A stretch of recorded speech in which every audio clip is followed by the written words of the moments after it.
What's the meaning of CDT?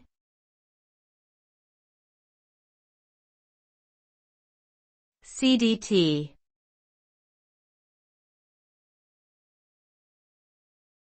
CDT.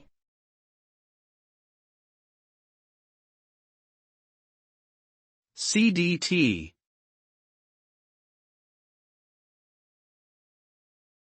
CDT.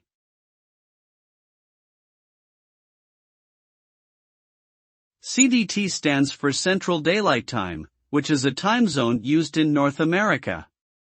CDT is observed during the summer months, starting from the second Sunday of March to the first Sunday of November.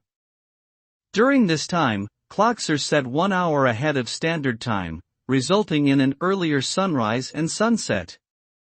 Central Daylight Time is commonly used in states such as Texas, Illinois, and Minnesota and is 5 hours behind Coordinated Universal Time, UTC-5.